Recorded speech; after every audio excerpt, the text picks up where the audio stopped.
My dad works in B2B marketing. He came by my school for career day and said he was a big ROAS man. Then he told everyone how much he loved calculating his return on ad spend.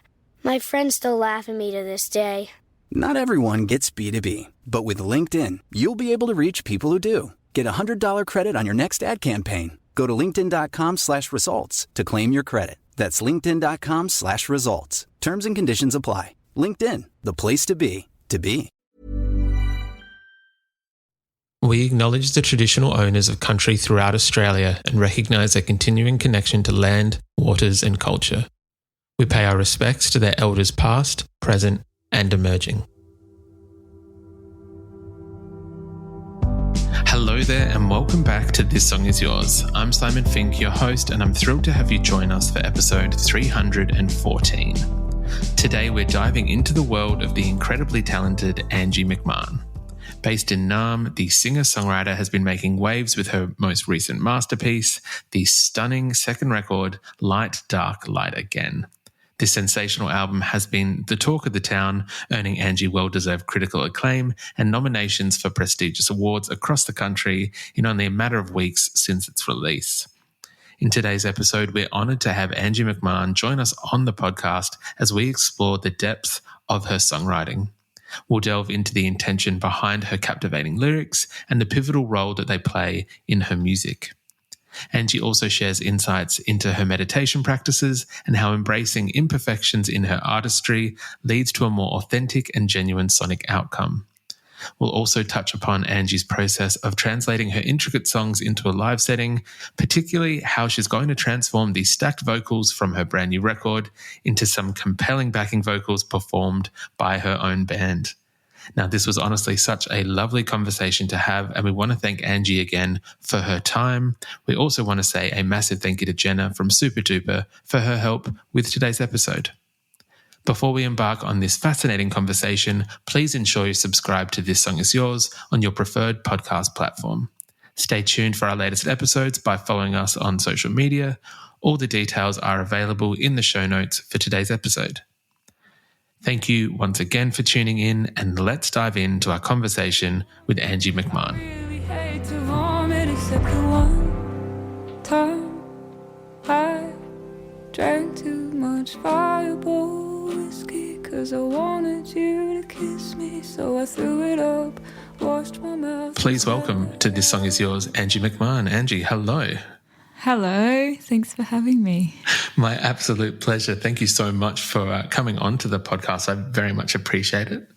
No, it's exciting to be here. I'm a little bit scared of podcasts because it feels very real. It's like no one's typing up what I say later. It's just exactly what I say, all the ums and ahs.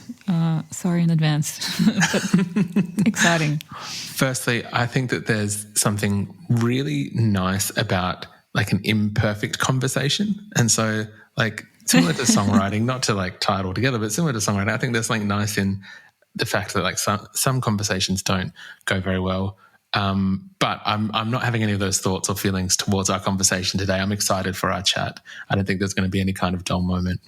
Thank you. That's nice. And yeah, I'm happy to hear that. I'm a fan of the imperfect everything. The imperfect approach to life is where I find peace and relief. So I'm with you.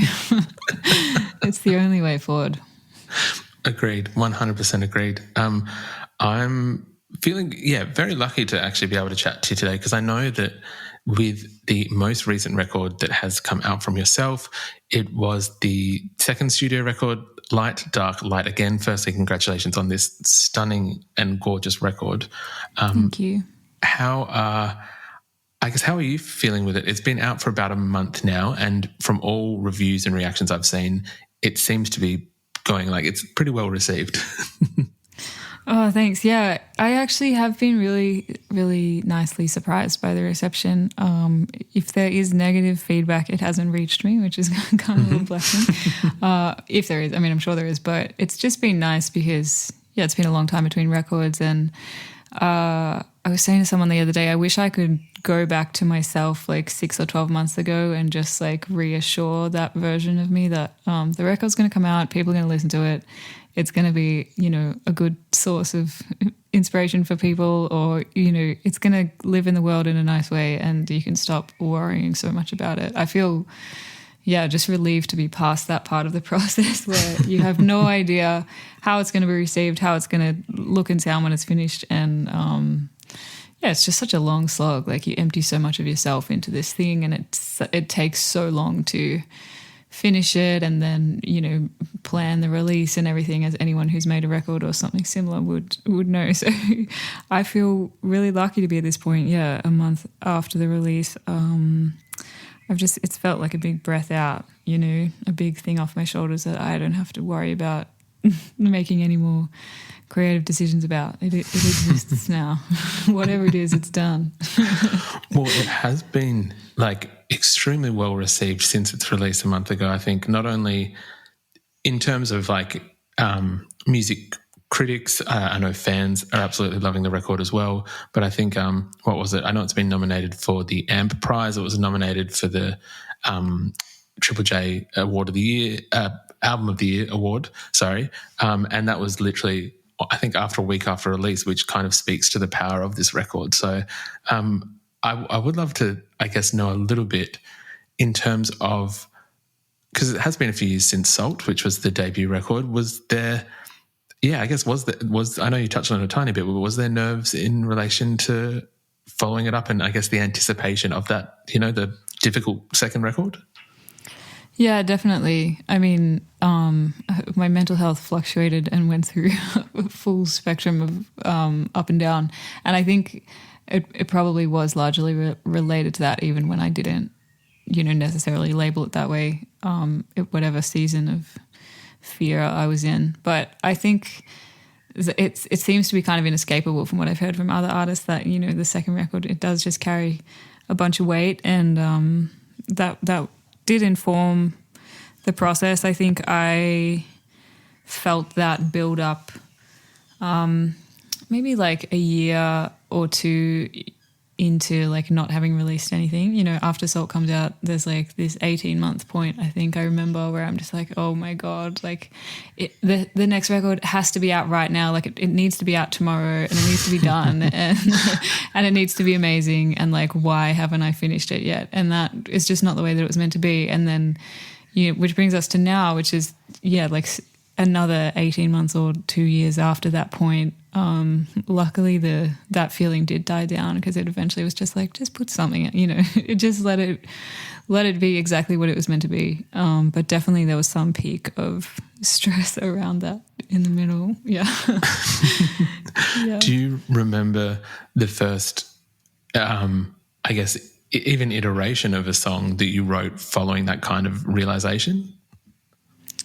Good question.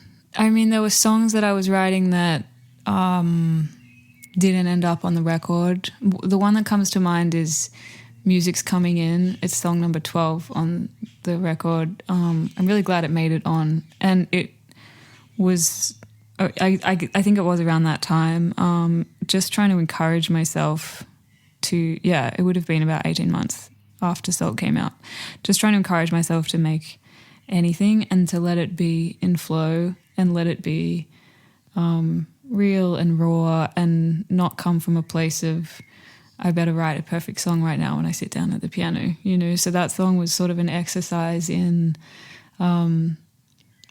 really just writing anything and letting it be vulnerable and real. And we were able to protect that when we made it in the studio as well, that whole feeling, which I'm really, really grateful for. It was a lot of fun to record that one. So that, you know, that writing style of really just talking to myself and being like, hey, it's okay, stop being afraid, just look after yourself, just make some music, like that. That was probably around that time. It was really just writing to myself, like in conversation with myself at that point, and it was a nice exercise, and I think that did carry over into some of the other songs and the rest of the record as well. Yeah. I would 100% agree with that. I think that there's and I promise I'll stop like continually kind of complimenting yourself and the record. I do want to obviously talk about the positive parts of it. It is there is a beautiful balancing act that you've done with this record in terms of, I think, the record itself seems to be dealing with anxiety, unease, grief in some parts, and then the kind of flip side of that, as you said, like the realizing that it's kind of okay and the acceptance of certain parts of that.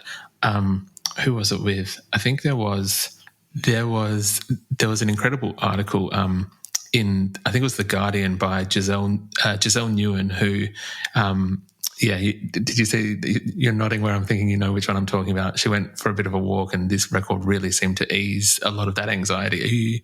I guess firstly, what's it like reading that kind of review for a record?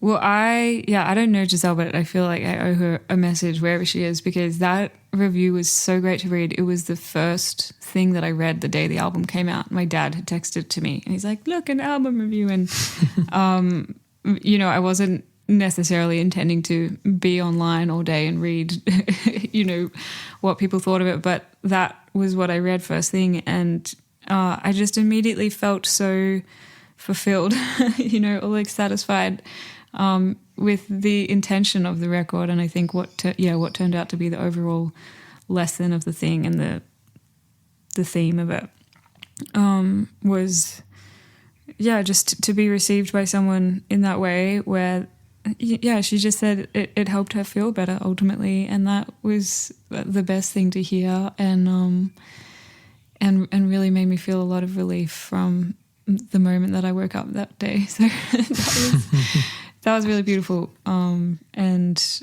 that is what, the best moments of making the record for me were in moments like that as well, like walking in nature and either coming up with a song, like working on a song idea or listening back to a demo or a mix or whatever. That's where it made the most sense and where I was finding relief at the time and still am. So I was just so happy that she absorbed it that way and wrote that in the opening paragraph of her review. I was like, oh, thank fuck. It is a fantastic review. I'll try and make sure I, along with all your details and places where people can buy the record, I'll try and include a link to that review as well, because it is, I think, a very gorgeous review. One word that you used then was intention, which I think is a really important word in terms of how important is it that you're able to convey those feelings when you are recording and trying to get the songs in their, I don't want to say purest form in terms of like stripped back, but I mean purest form in terms of the exact emotion you're trying to convey with a recording? I mean, what I found in the process of this record was that you can't necessarily be in control. I found that in so many ways. You can't be in control of the ultimate complete finished version of the sound. You have a certain amount of control and hopefully it comes out the way that you wanted it to. But I think the intention is the most important part. And I think if you're clear on what you're like going into creation with, like the seed that you're planting, then there's this really beautiful practice of being able to trust that will come across. And I think like it's just like anything, I'm trying to apply this, Buddhist wisdom or whatever, that you control the things that you can control and, what space you can carve out for that, and then let the universe do its work and let the song be how it is or the record be how it is meant to be. But you get to feel like peace at knowing that you intended it to be a certain way. Does that make sense? I mean, it kind of like it was the same in the studio. Like there's other people involved. There's a bunch of factors, time pressures, etc. And I would just like show up to the studio today trying to be my best self and then like see what comes out of it and hope that comes across in the recording and that energy comes across in the recording. And like maybe it does and maybe it doesn't, but I can be at peace with myself knowing that I, tried to do it that way. And I'm really just rambling. I don't know if anything that I just said came out the way that I meant it to in my brain. But The intention is an important part. I guess what I'm trying to say is I'm thinking about this meditation that I do sometimes. It's like a guided meditation, and you do it at the start of the day, and you think of the way that you want to feel that day, or the word that you want to embody, and you think of it as a seed in your hand, and you focus on that seed and the way that that feeling would grow in your body, and then you kind of let it go. You like blow it out of your hands or whatever. You send it off into the universe, and then you don't have to think about it anymore. You can, if you want to, you can return to the idea, but you can also just trust that has been, planted, that seed, and you don't have to be worrying about it the whole time. And I think that is sort of something that I was trying to take into the creative process as well, just because I tend to worry. So, yeah. I feel like in a weird, not roundabout way, but like almost what we were talking about right at the start, in terms of if you're focusing too much on something being perfect, it doesn't kind of work, where it's the things with imperfections that are kind of more natural and come across as a more genuine piece of work, whatever that may be, whether it's manifesting the day ahead or this stunning record. So I can definitely appreciate that, yeah.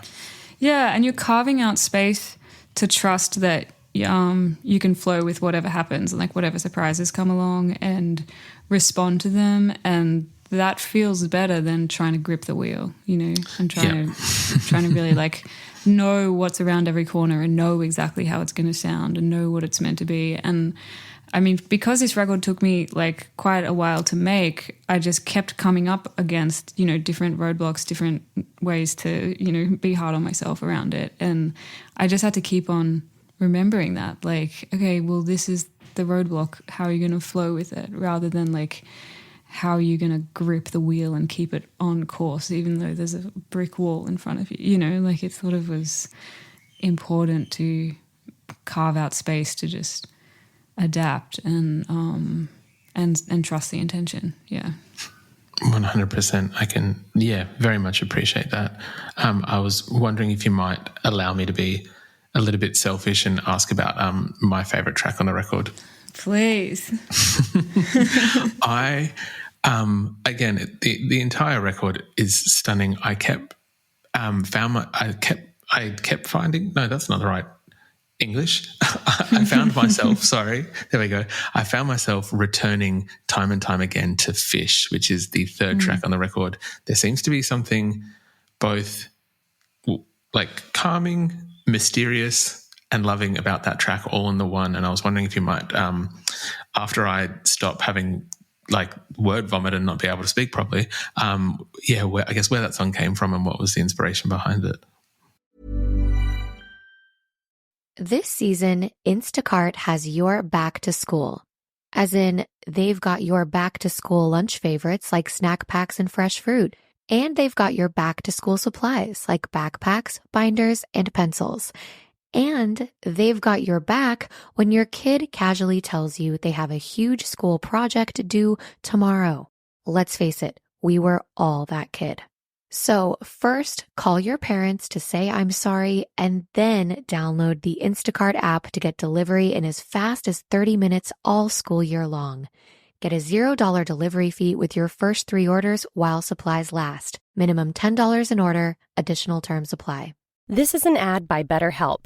What are your self-care non-negotiables? It's hard to make time for the things that keep you healthy, but being consistent with self-care is like working a muscle. And when life gets crazy, that muscle keeps you strong. Therapy is the ultimate self-care, and BetterHelp makes it easy to get started with affordable online sessions you can do from anywhere. Never skip therapy day with BetterHelp. Visit BetterHelp.com today to get 10% off your first month. Yeah, I also think that's one of my favorites. That was one of the songs that came earlier on. I wrote that in 2020. I was alone in my bedroom. I'd just been listening obsessively to War on Drugs, and I sat down at my desk, and I just wanted to make a demo that sounded like the feeling that was in my body. I guess I get a certain vibe from that band, and I wanted to create from that place. And And it just kind of came out, at least the first half of the song just sort of fell out in that brief writing session, and it felt really good. And this was, I don't know, 8 or 9 months after Salt had come out, a few months into lockdown. I wasn't feeling very confident about writing and creating. And then on the other side of that, having the first half of that song, I felt like I had carved out the space for the world that the record was going to exist in. I felt really good about the way that it sounded. I tried to keep that sonic sound, the sonic decisions that I made in that demo throughout the whole recording of that song. I recorded the song several times because I just really wanted to get it right and nail that feeling. And I also wanted to write a whole record that sounded like that song. And that was kind of one of the blocks, is that it just, that one came, and then the other songs were other things entirely. And I had to let go of it at some point, that I wasn't writing a War on Drugs record. But that song remained really special and inspiring. And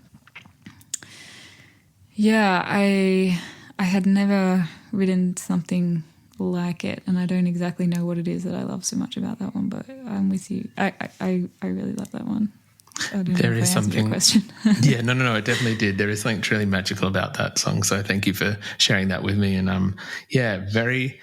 Now that you've kind of mentioned the War on Drugs, I can see certain sonic similarities without maybe it being a direct, oh, that's a War on Drugs kind of take. You can definitely hear that it might have influenced that. So, thank you again for sharing that. Yeah, well, I remember listening. They have a song called Suffering, and I remember that was the beginning of the Fish song, which uses probably the word suffering and then buffering, or, something like that. I think it was from listening specifically to that song, and I kind of like that. I mean, I don't think of that as plagiarism. I think of it as a spark, and 100%. And then it became I wanted the song to sound like you're underwater. I really took the image of the fish. Someone told me later on they didn't understand what is this song about, and I thought it was really obvious, but to me it was there's plenty of fish in the sea. It's that metaphor, your partner is your fish kind of thing. But I don't know if I'm needing to explain that to people, but I guess you can interpret it however you want. Did you get that? Yeah, well, yes. I wanted to say that it kind of came across, and I thought that was maybe part of it, is the whole fish in the sea and you're my fish. I obviously, again, songwriting is up for interpretation, but again, I would not want to insult anyone, but I thought it was kind of obvious as well. So I think you conveyed it quite well. For some, maybe it is just a different thing.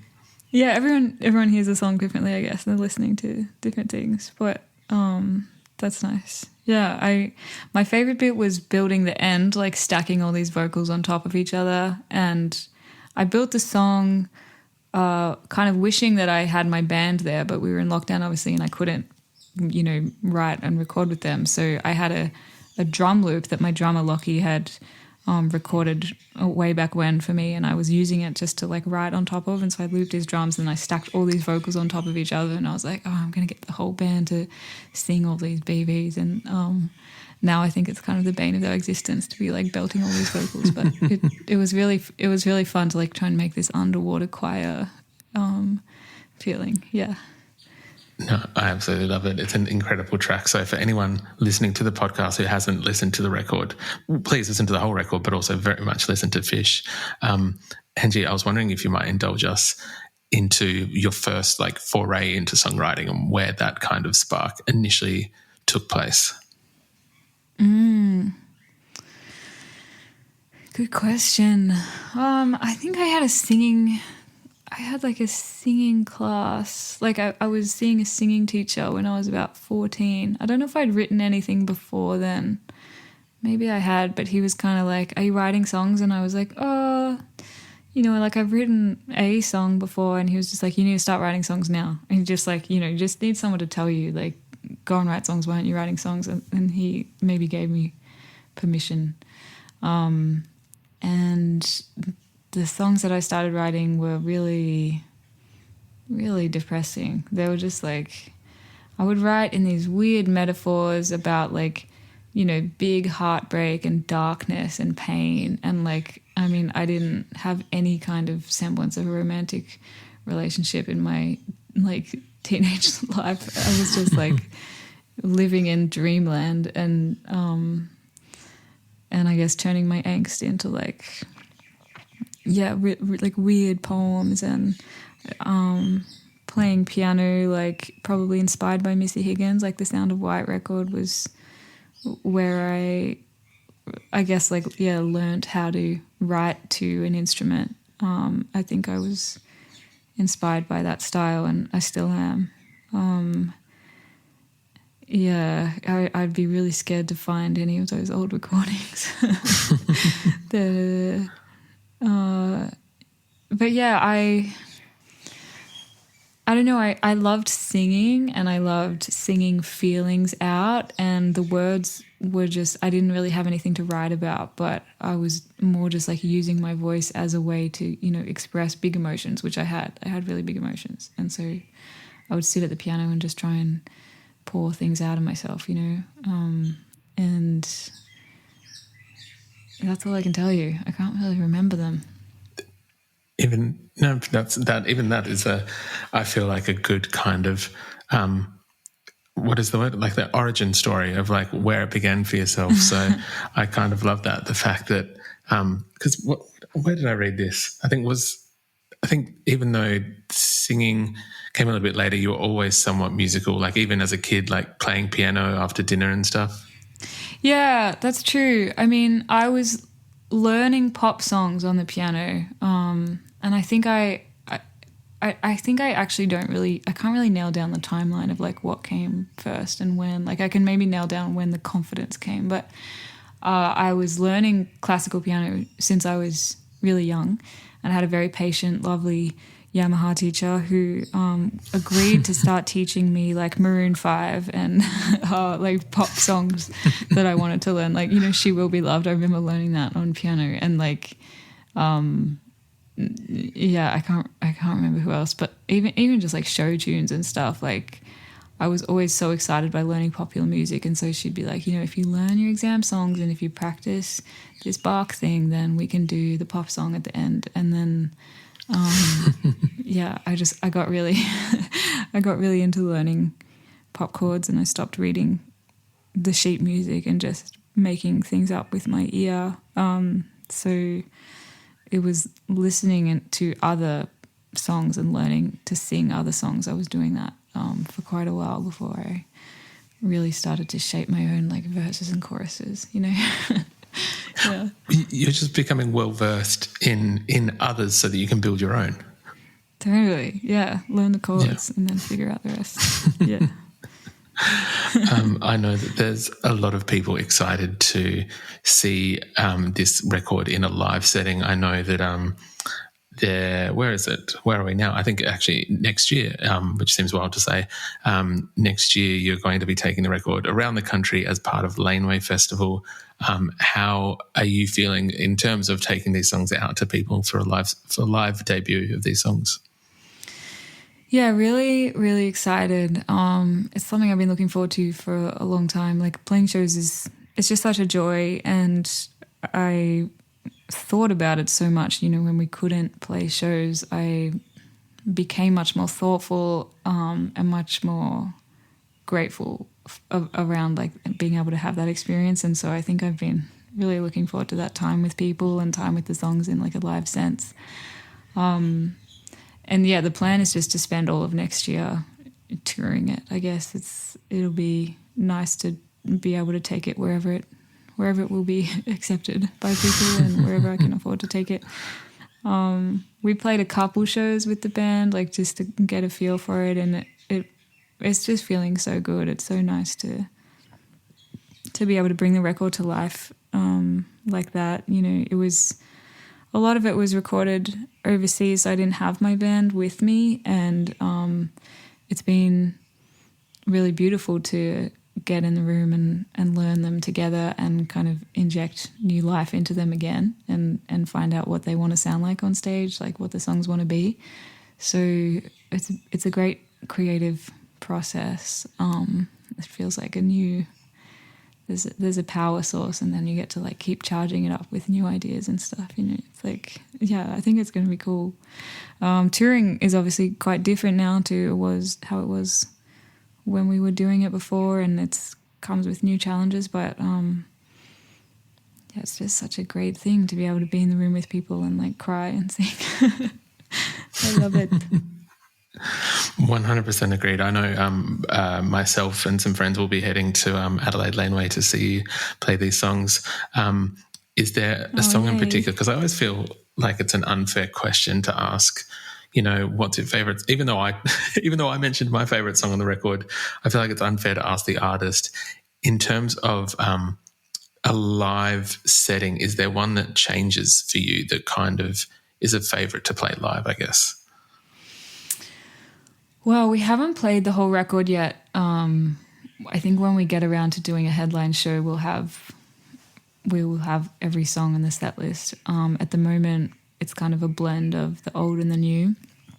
And it's actually Fish probably is the answer to your question. Like, I really love playing Fish live. Yeah. It's just got like that drive behind it, and it feels so big, and you get to yell a little bit. And yeah, what else? I like Making It Through. That's another one of my favorites on the record, and I really like getting to play that live. I get the crowd to sing the Light Dark Light Again bit back. I like forcing people to be a choir and like have a bit of a chant together. So yeah, that's really fun. And I also like Exploding. I think that it's a very cathartic song. Again, it's an opportunity for me just to like yell and scream basically, and that song kind of asks you to give everything that you physically have to it, and it feels good afterwards, like going for a run or something. You know, it's a great catharsis. Yeah. I absolutely love that. Well, yeah, as I mentioned, I know that there's quite a few people very excited to see these songs in their live setting. So that is something for all of us to look forward to. Angie, we would usually ask our guests what they're currently listening to. Is there anything at the moment that's on high rotation for yourself? Yeah, I actually just have this record that I found this week that I'm really loving. It's by an artist called Lorraine. She is Canadian, and it's really beautiful. I can't even remember what the record's called. I'm going to find the name of it. It's a cool name. Bear with me. And also there's an artist called Blonde Shell, who it turns out is also going to be on the Laneway tour. And they're amazing. That band is so good. Leftovers is the name of the Lorraine album. I just looked that up.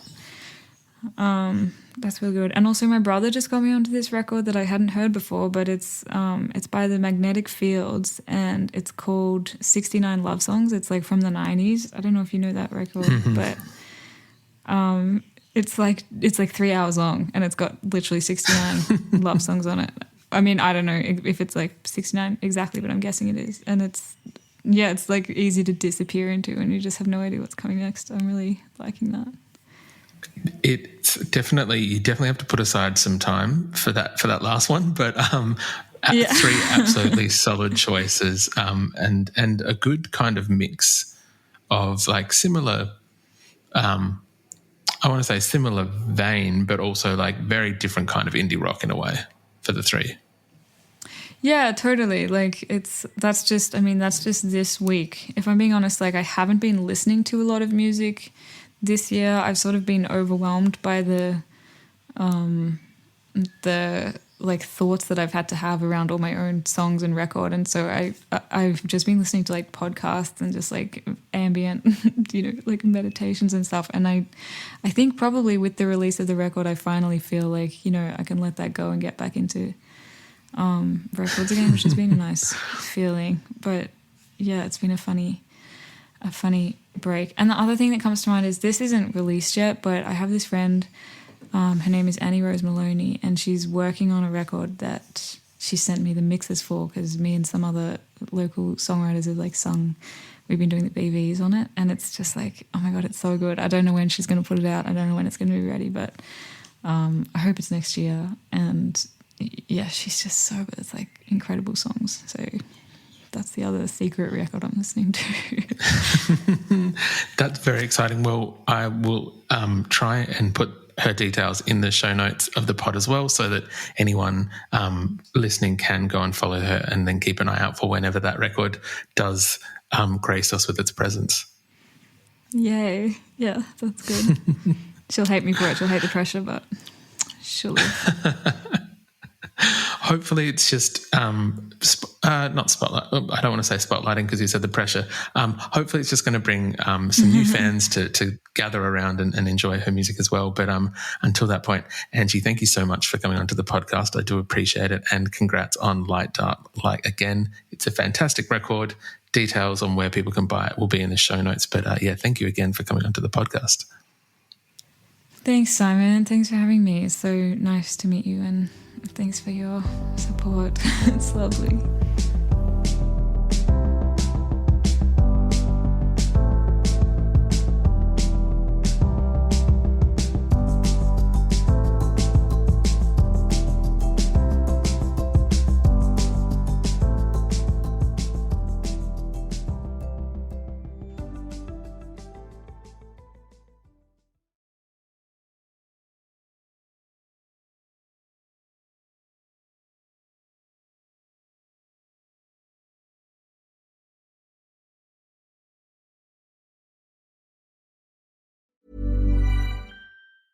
Imagine the softest sheets you've ever felt. Now imagine them getting even softer over time. That's what you'll feel with Boll & Branch's best-selling signature sheets in 100% organic cotton. In a recent customer survey, 96% replied that Boll & Branch sheets get softer with every wash. Start getting your best night's sleep in sheets that get softer and softer for years to come. Try their sheets with a 30-night guarantee. Plus, get 15% off your first order at bollandbranch.com, code BUTTERY. Exclusions apply. See site for details.